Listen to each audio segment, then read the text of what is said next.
Alhamdulillahilladzi faddala ba'dal ayyami ala ba'din wa faddala ba'dal layali ala ba'din wa faddala ba'dash shuhuri ala ba'din.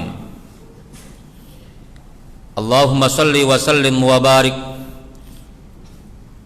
ala nabiyil mustafa Muhammadin sallallahu alaihi wasallam wa ala alihi wa ashabihi wa man da'a bi da'watihi ila yaumiddin, amma ba'd. Jamaah kaum muslimin dan muslimat hafizakumullah. Alhamdulillah, pada pagi hari ini kita masih merasakan hadirnya nikmat dari Allah Subhanahu wa taala, khususnya nikmatul iman, nikmatus sihah, nikmat iman, nikmat kesehatan, yang dengan dua modal itu, nikmat iman sebagai nikmat rohani dan nikmat kesehatan sebagai nikmat badani, jasmani, kita dapat memikul satu tugas mulia dari Allah Subhanahu wa taala bagi kita sebagai umat manusia untuk senantiasa beribadah, mengabdi, tunduk dan patuh kepada Allah Subhanahu wa taala. Wa ma khalaqtul jinna wal insa illa liya'budun. Dan dengan modal itu pula kita dapat menunaikan tugas kita menjadi khalifatun fil ardi, untuk menjaga perdamaian umat manusia, melestarikan alam semesta. Ketika Allah Subhanahu wa taala mengamanahkan bumi ini diwariskan kepada orang-orang yang saleh dari hamba-hambanya. Jamaah salat subuh yang dimuliakan Allah Subhanahu wa taala, saat ini kita berada di bulan Sya'ban, yang salah satu keistimewaannya adalah bahwa bulan Sya'ban adalah bulan yang banyak dilalaikan oleh manusia. Mereka tidak menyadari betapa pentingnya kita memberikan perhatian kepada bulan Sya'ban. Yang kata Rasulullah ketika ditanya kenapa Rasulullah melakukan satu ibadah sunnah yang begitu banyak, yang tidak pernah dilakukan dalam bulan-bulan yang lainnya, yaitu ibadah puasa. Sebagaimana yang ditanyakan oleh Usamah bin Zaid, maka Rasulullah mengatakan, menjawab pertanyaannya, dzalika syahrun yaghfalun nasu anhu. Bulan Sya'ban adalah bulan yang dilalaikan oleh banyak manusia. Keistimewaan yang lainnya adalah bahwa bulan Sya'ban memiliki satu hari atau satu malam, walaupun tidak seistimewa Lailatul Qadar, tetapi ia termasuk malam yang istimewa dibandingkan malam-malam yang lainnya, yaitu Lailatul Nisfi Sya'ban, malam pertengahan bulan Sya'ban. Seistimewa bulan Ramadan tidak ada malam nisfu Ramadan, tidak ada malam nisfu Dzulqa'dah, Dzulhijjah, malam nisfu Lailatul Nisfi Al-Muharram dan lain sebagainya. Tapi Sya'ban memiliki Lailatul Nisfi Sya'ban. Apa keistimewaannya? Keistimewaannya disebutkan oleh Rasulullah sallallahu alaihi wasallam, yang diriwayatkan oleh Ibnu Majah dan ulama hadis yang lainnya, di mana Rasulullah bersabda, innallaha la yattali'u fi lailatin nisfi min Sya'ban fayaghfiru li jami'i khalqihi illa li musyrikin aw musyahinin. Sesungguhnya Allah Subhanahu wa taala akan mendekat, menurut para ulama, turun ke langit dunia di malam nisfu Sya'ban. Dalam rangka apa? Dalam rangka fayaghfiru li jami'i khalqihi, untuk memberikan ampunan kepada seluruh makhluknya, seluruh manusia. termasuk bangsa jin, karena redaksi yang digunakan adalah khalqihi, dan jin termasuk makhluk Allah. Namun ada pengecualian, illa li musyrikin, kecuali orang yang musyrik, orang kafir, tidak diampuni oleh Allah Subhanahu wa taala karena mereka la yastahiqul maghfirah. Mereka tidak berhak untuk mendapatkan maghfirah. Karena yang berhak mendapatkan maghfirah adalah orang-orang yang telah beriman kepada Allah Subhanahu wa taala. Kalau orang musyrik tidak diampuni oleh Allah, jelas, alasannya jelas. Tapi yang kedua, au musyahidin, atau orang yang bertengkar, orang yang bermusuhan, orang yang saling membenci. Karena kata musyahidin berasal dari kata syahna, dan syahna adalah al-adawatu wal baghdha, permusuhan dan saling membenci. Tidak diampuni oleh Allah Subhanahu wa taala pada saat di mana Allah menebar ampunan yang begitu banyak.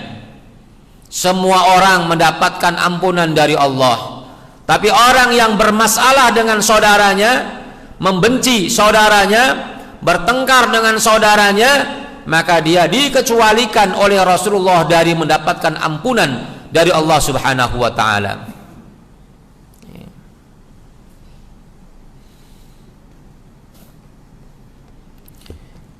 Ibnul Athir mengatakan makna al-musyahin adalah al-mu'adi wasyahna wal adawah, yaitu orang-orang yang saling bermusuhan, saling berselisih, saling membenci. Al-Manawi dalam Faidul Qadir mengatakan asyahna artinya adalah al-baghdha, saling membenci. Allati bainal mu'minina min qibali nufusihim al-amarah bisu, yang mana dalam diri orang-orang beriman ada kemarahan, ada kemarahan, al-amarah bisu, nafsu yang memerintahkan untuk melakukan keburukan. Maka pada pagi hari ini yang kita bahas adalah betapa bahayana asyahna, sikap saling membenci dan saling bermusuhan antara kaum muslimin, sampai-sampai Allah Subhanahu wa taala tidak mau memberikan ampunan kepadanya. Maka sebagai orang yang selalu berharap mendapatkan ampunan dari Allah, maka kesempatan di malam Lailatul Nisfi Sya'ban adalah kesempatan yang sangat berharga untuk kita bisa manfaatkan agar kita termasuk golongan orang-orang yang diampuni oleh Allah Subhanahu wa taala, orang-orang yang tidak musyrik dan orang-orang yang tidak memiliki perselisihan dan permusuhan dengan saudara-saudaranya. Karenanya masih ada waktu untuk memperbaiki diri kita, untuk mendamaikan antara diri kita dengan saudara-saudara kita yang sedang bermasalah dengan kita. Fa aslihu baina akhawaikum, kalau terjadi satu persoalan di antara kita, maka hendaknya kita berupaya untuk mendamaikan dua orang yang saling berselisih, terlebih perselisihan yang kita alami.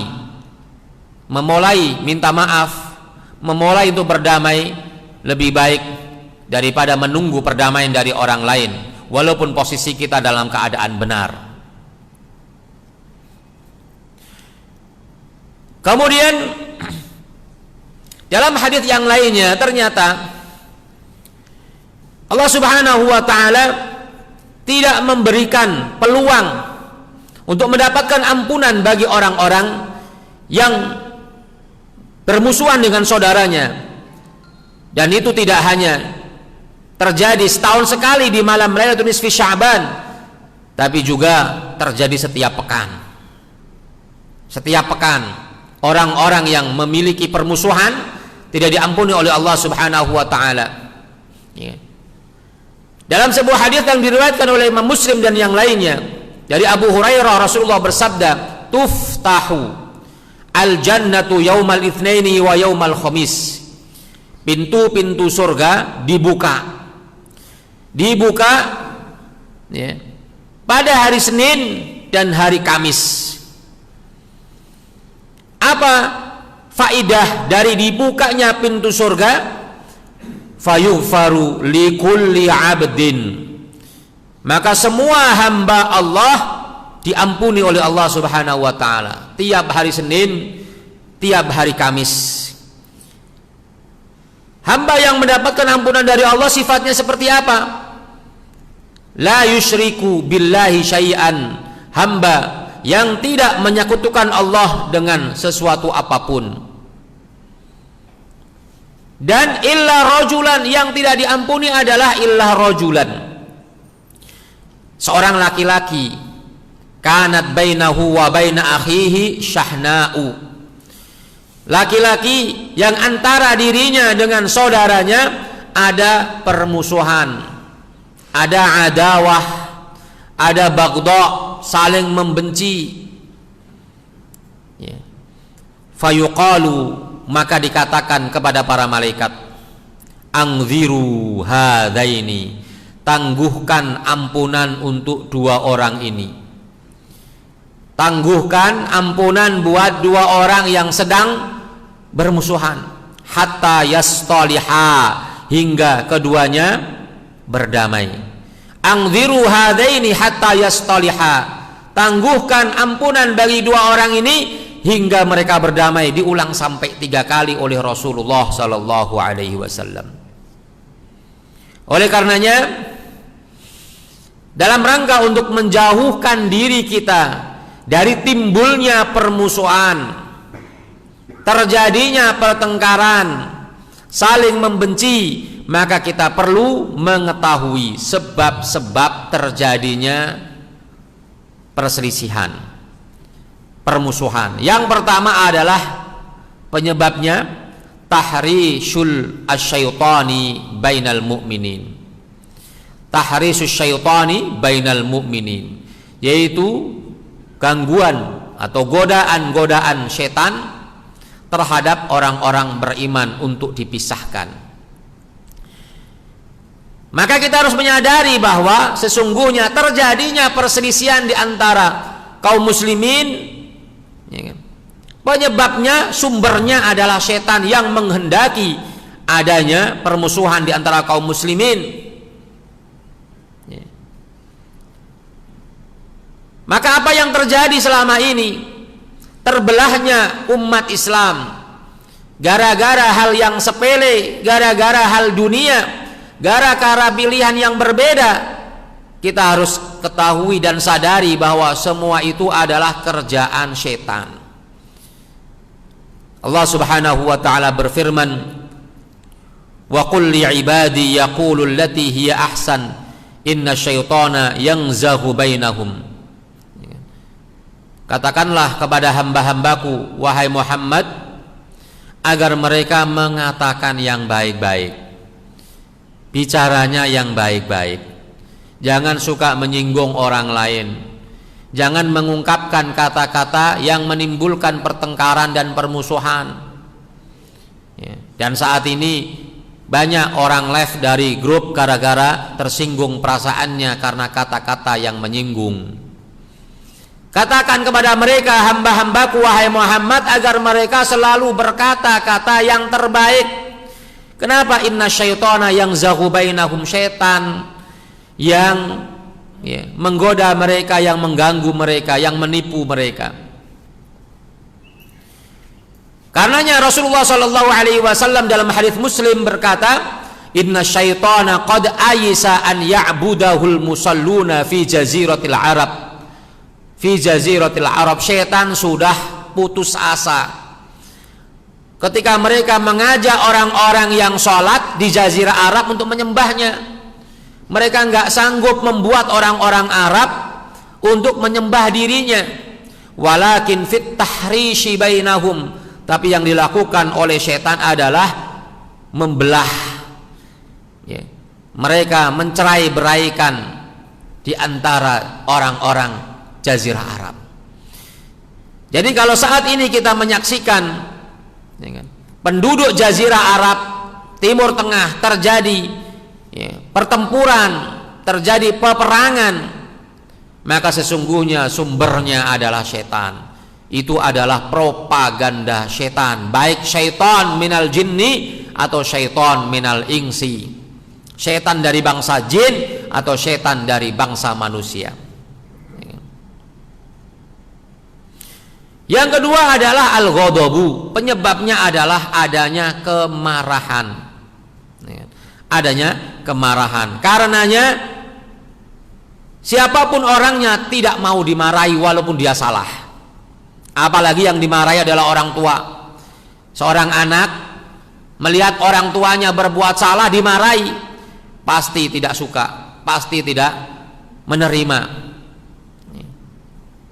Ternyata kemarahan dan luapan emosi yang dimiliki oleh seseorang seringkali membuat hati tersinggung dan sakit hati, sehingga terjadi gap di antara mereka.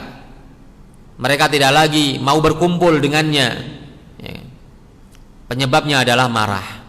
Karenanya Rasulullah SAW berwasiat kepada kita semuanya dengan mengulang-ulang kata la taghdab, la taghdab, la taghdab walakal jannah. Jangan kamu marah, tahan emosi, kamu dapat surga. Wa nahan nafsa 'anil hawa fa innal jannata hiyal ma'wa. Orang yang bisa menahan nafsunya, menahan amarahnya, maka dia akan mendapatkan surga sebagai tempat tinggalnya. Yang ketiga adalah al-hasadu, hasud, ya kan? Dengki kepada saudaranya. Ya. Jadi kalau ada orang yang dengki dengan orang lain, maka apapun yang dilakukannya menjadi salah. Jangankan yang benar, jangankan yang salah, yang benar saja bisa disalahkan. Karena hasud terjadi, ya kan? Disebabkan karena hatinya yang kotor. Melihat saudaranya mendapatkan nikmat, ia tidak suka. Melihat saudaranya mendapatkan jabatan, naik jabatannya, naik gajinya, bertambah rumahnya, dia benci dan berharap agar nikmat itu hilang darinya. Dan hasud sangat berbahaya. Iyyakum wal hasada, tinggalkanlah hasud. Fa innal hasada ya'kulul hasanat, karena hasud akan memakan kebaikan-kebaikan yang kita lakukan.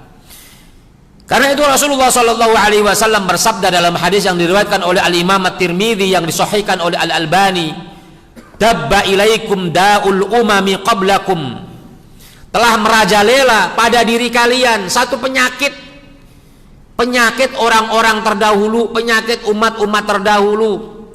Apa itu penyakitnya, kata Rasulullah, yang menimpa umat terdahulu dan menjalar kepada kita? Kata Rasulullah, al-hasadu wal baghdau, sifat hasud dan sifat benci. Yang keempat adalah al-hawa wal jidal wat ta'assub lirra'yi, memperturutkan hawa nafsu, memperturutkan keinginan pribadinya, dan berdebat untuk mencari kemenangan, bukan untuk mencari kebenaran, serta fanatik kepada pendapat tertentu, ke pendapat dirinya atau pendapat gurunya atau pendapat madhabnya.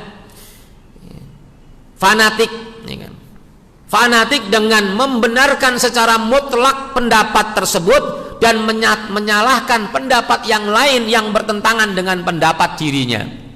Itu fanatik. Fanatisme yang harus kita hilangkan dalam diri kita. Siapa yang mati dalam keadaan asabiyah, ta'assub, ya kan, maka dia mati dalam keadaan jahiliyah, kata Rasulullah. Man mata ala asabiyatin mata ala jahiliyah. Siapa yang mati dalam keadaan fanatik, maka dia mati dalam keadaan jahiliyah, kata Rasulullah. Oleh karenanya Rasulullah SAW memberikan hadiah yang begitu besar kepada orang yang berusaha untuk menghindarkan diri dari jidal, dari debat tak bermanfaat. Hadiahnya adalah Rasulullah bersabda dalam hadis yang diriwayatkan oleh Abu Dawud dari Abu Umamah, ana za'imun bi baitin fi rabdil jannati liman tarakal mira'a wa in kana muhiqqan. Aku menjamin kalian akan mendapatkan rumah di tengah-tengah surga, dan surga bagian tengah itu paling tinggi, ya kan? Bagi siapa? Menjamin orang ya dengan surga, rumah yang ada di surga, di tengah-tengah surga, bagi orang yang mau menghindarkan diri dari perdebatan padahal dia dalam posisi benar. Yang kelima adalah at-tanafusu 'ala dunya wa hitamiha. Berlomba-lomba mengejar dunia, saling sikut satu dengan yang lainnya untuk mendapatkan proyek, untuk mendapatkan jabatan, menyuap seseorang yang harusnya menjadi hak orang lain, dia suap, dia berikan uang kepada orang yang menjabat, yang berwenang, kemudian dia ingin mendapatkan dunia berupa jabatan tersebut dengan cara yang tidak fair. Ya. Karena dunia kemudian menyebabkan dia dan saudaranya bertengkar. Jabatannya direbut orang lain karena suap, tentu akan menimbulkan satu pertengkaran, permusuhan.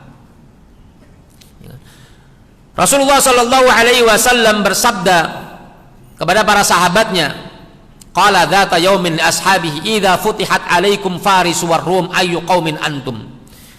Kalau sudah negeri Persia dan negeri Romawi ditaklukkan untuk kalian, ya, maka kalian akan menjadi kaum seperti apa? Abdurrahman bin Auf menjawab, naqulu kama amaronallah. Kami menjawab sebagaimana yang Allah perintahkan, atau dalam bahasa yang lainnya wallahu a'lam bishawab, ya kan? Maka Rasulullah kemudian mengatakan, tatanafasuna. Kalau kalian sudah dibukakan kemenangan, menaklukkan Persia dan Romawi sebagai isyarat datangnya harta yang berlimpah, maka kalian akan tatanafasun, kalian akan berlomba, ya, bersaing untuk mendapatkan dunia. Tsumma tatahasadun, kemudian saling hasud, yang satu dapat harta yang banyak, yang satu sedikit, saling hasud. Tsumma tadadabarun, kemudian kalian saling berpaling, ya, memalingkan wajah, tidak tersenyum, ya kan? Tidak mau bertemu.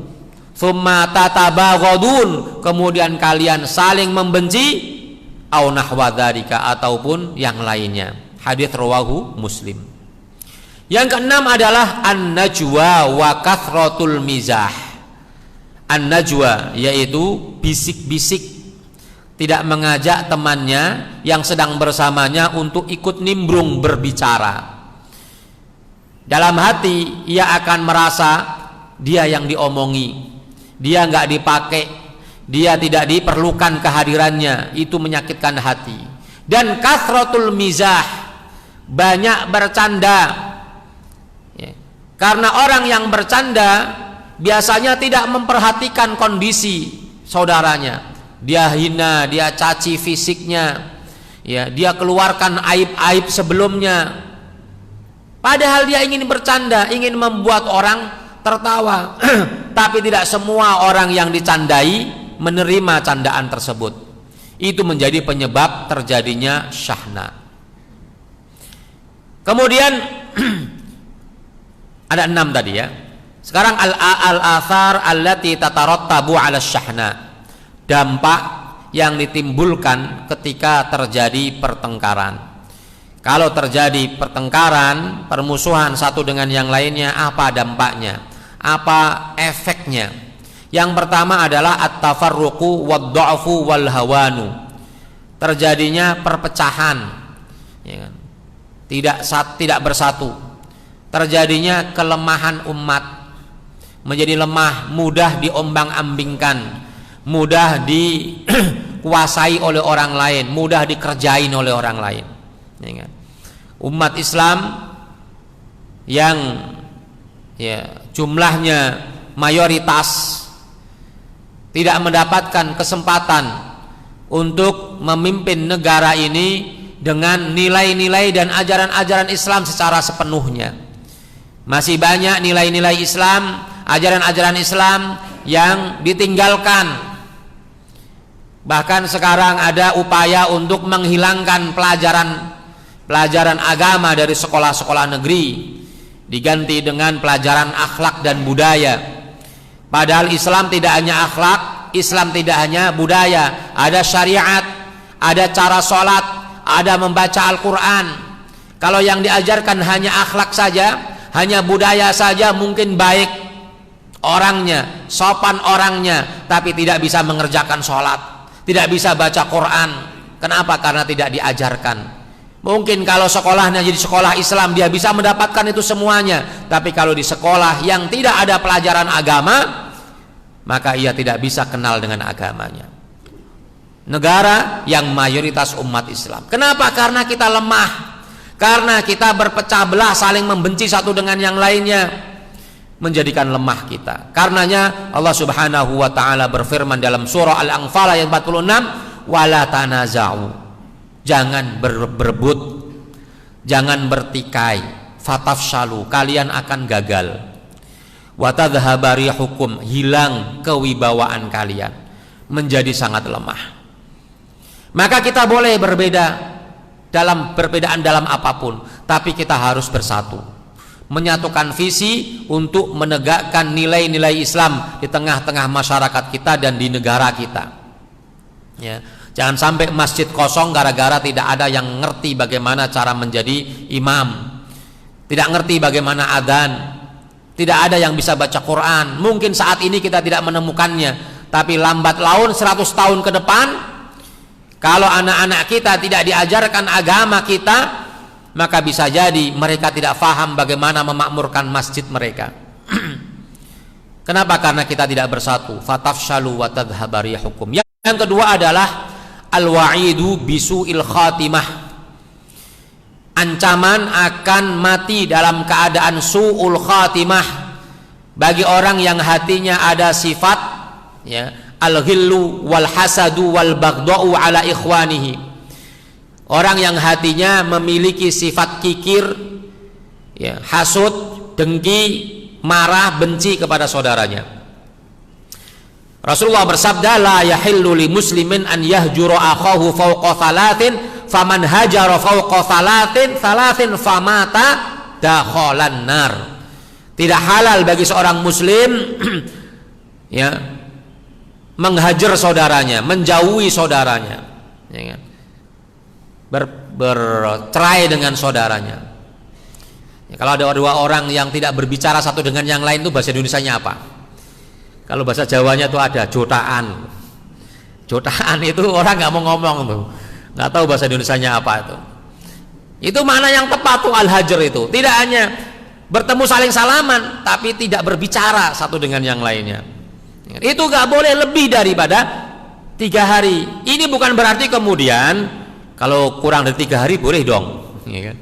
Ini memahami teks yang salah. Ini adalah ancaman maksimal. Kalau seandainya harus bertikai, berselisih, jangan lama-lama, cepat damai, maksimal 3 hari. Tapi kalau masih ada orang yang bercerai dengan saudaranya lebih dari 3 hari, lalu dia mati, maka dakhalan nar. Ini kan su'ul khotimah, diancam dengan su'ul khotimah, dia akan masuk ke neraka. Ya kan? Rawahu Abu Dawud, yang disahihkan oleh Al-Albani dari Abu Hurairah. Yang ketiga adalah ma yaqa'u fil qalbi minal adha wal hammi wal ghammi wal adabi. Akan dampak dari perbuatan saling membenci tadi akan hadir dalam hati kita, jangan kegalauan, kegundahan, ketidaktenangan. Jadi nggak tenang kalau ada masalah dengan saudaranya. Jadi ciri seseorang nggak tenang ini biasanya ada masalah. Kalau nggak masalah pribadinya, ya masalah dengan orang lain. Oleh karenanya, di antara sifat orang yang masuk surga, penduduk surga, adalah ketika Allah Subhanahu wa taala mencabut, ya kan, sifat hasud dari diri kita. Dalam surah Al-Hijr ayat 47 Allah berfirman, wa naza'na ma fi sudurihim min ghillin ikhwana ala sururim mutaqabilin. Dan kami lenyapkan segala rasa dendam yang ada dalam hati mereka.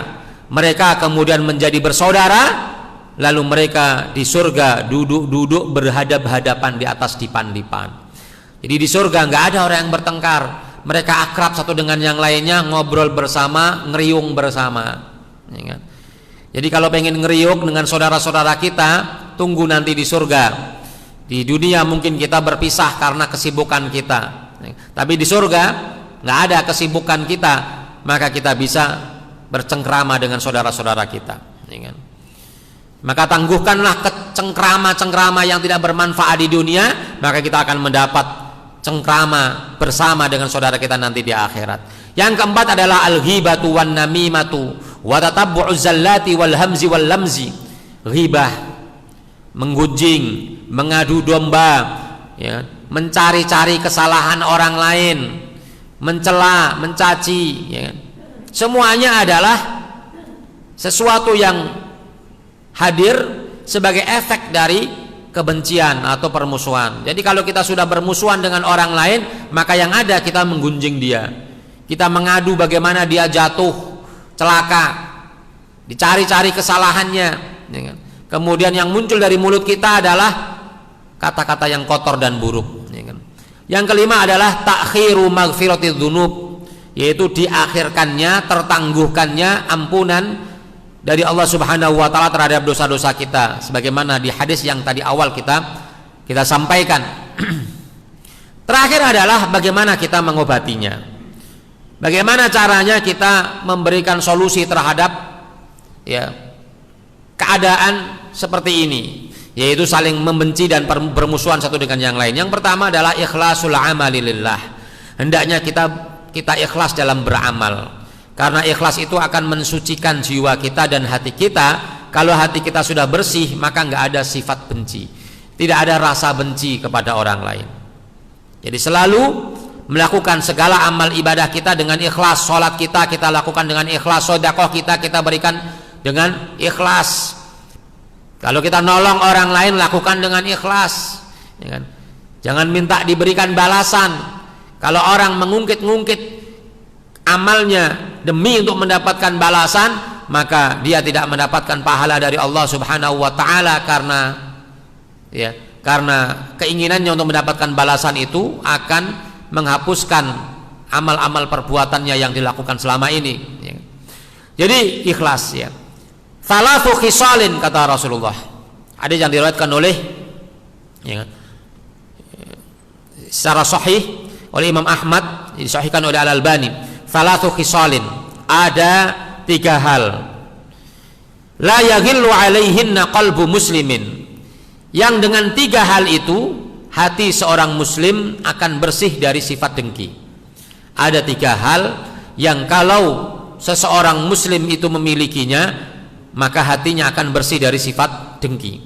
Yang pertama adalah ikhlasul amali lillah, ikhlas melakukan amal karena Allah Subhanahu wa taala. Yang kedua adalah munasahatu wulatil amri, munasahatu wulati al amri, yaitu menasehati pemimpin, ya kan?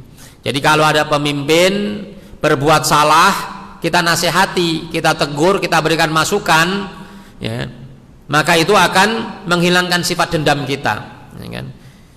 Ya. Karena pemimpin biasanya menguasai diri kita. Kalau melihat kesalahan, kita nggak berani menasihatinya.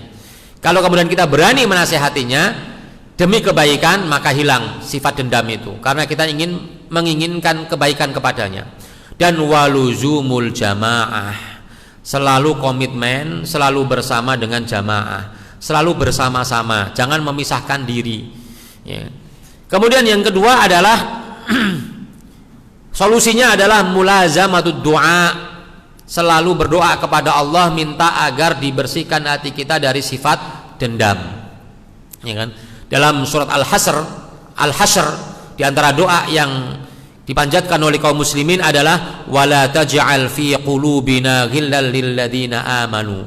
Ya Allah, janganlah kau jadikan di dalam hati-hati kami sifat dendam terhadap orang-orang beriman. Rasulullah dalam doanya, ya kan? Rasulullah dalam doanya mengatakan waslul sakhimata qalbi. Ya Allah, selipkanlah, ya kan? Selipkanlah sifat kebaikan dalam hatiku dan jauhkanlah sifat buruk dari hatiku, ya kan? Kemudian yang ketiga adalah husnudzon bil akhil muslim, berhusnudzon kepada saudaranya, ya, berbaik sangka kepada saudaranya. Yang keempat adalah siyamu thalathati ayyamin min kulli syahrin, puasa 3 hari setiap bulan, ya kan? Dalam hadis yang diriwayatkan oleh Al-Imam An-Nasa'i yang disahihkan oleh Al-Albani, Rasulullah bersabda, afala ukhbirukum bima yudhibu waharas sadri, maukah aku beritahukan kepada kalian satu solusi yang akan menghilangkan, ya kan, sesaknya dada kalian, yang akan menghilangkan kemarahan yang ada dalam dada kalian. Qalu bala, mau ya Rasulullah. Qala, Rasulullah mengatakan siyamu thalathati ayyamin min kulli syahrin, puasa 3 hari setiap bulan. Yang kelima adalah al-hadiyatu wa ifsa'us salam, yaitu memberikan hadiah dan mengucapkan salam. Jadi ini salah satu trik untuk berdamai, ucapin salam atau kasih hadiah. Jadi kita data orang-orang yang sedang bermasalah dengan kita, kita kumpulin, kita kasih hadiah. Karena ini adalah tips dari Rasulullah, tahadau tahabbau, salinglah kalian memberikan hadiah maka kalian akan saling mencintai. Hal adullukum ala syai'in idza fa'altumuhu tahabbtum, maukah aku tunjukkan, kata Rasulullah, satu perbuatan yang kamu lakukan, kalau kamu lakukan maka kamu bisa saling mencintai. Apa itu? Afsus salama bainakum, ucapkan salam kepadanya. Jadi assalamualaikum, mosok dia nggak jawab, kalau nggak jawab dia dosa, gitu kan.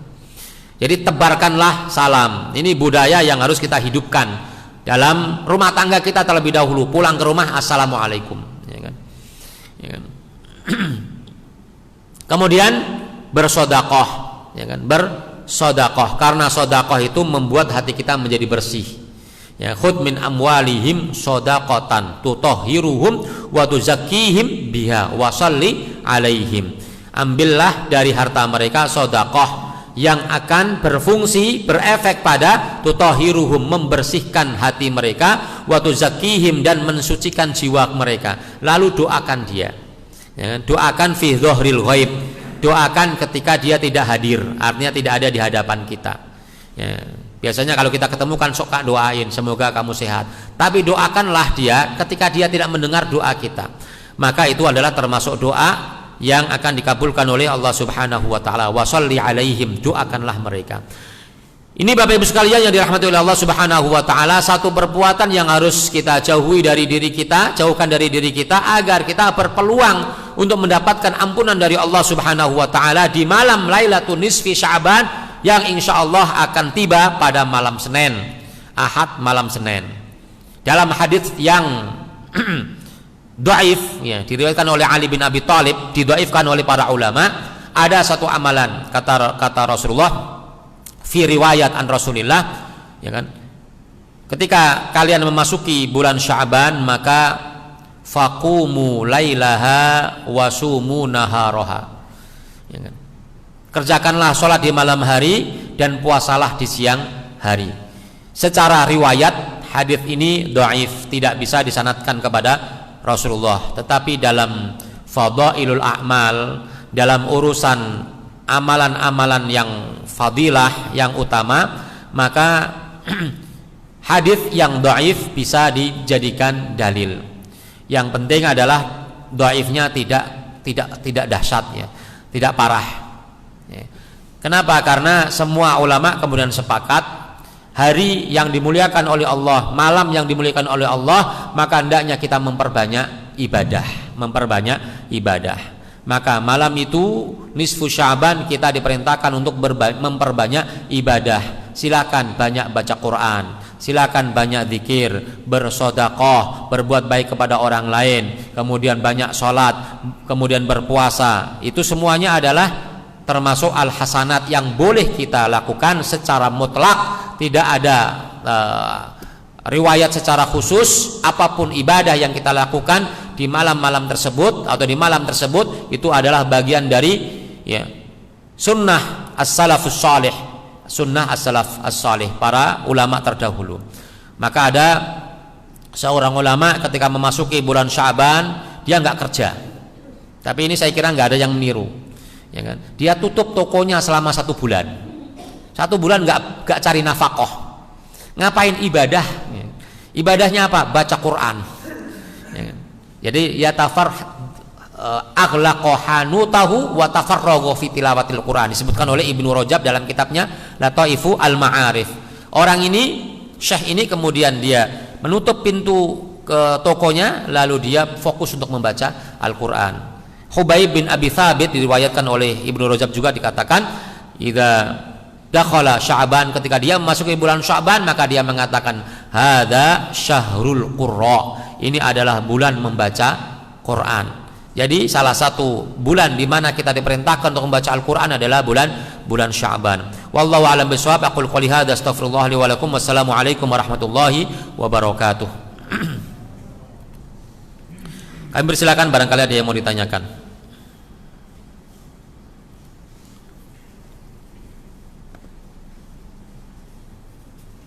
Silakan Bapak Ibu sekalian, ada yang mau disampaikan?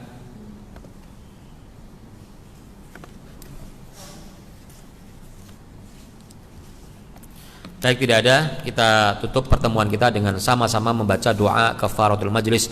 Subhanakallahumma wa bihamdika asyhadu an la ilaha illa anta astaghfiruka wa atubu ilaik. Wassalamualaikum warahmatullahi wabarakatuh.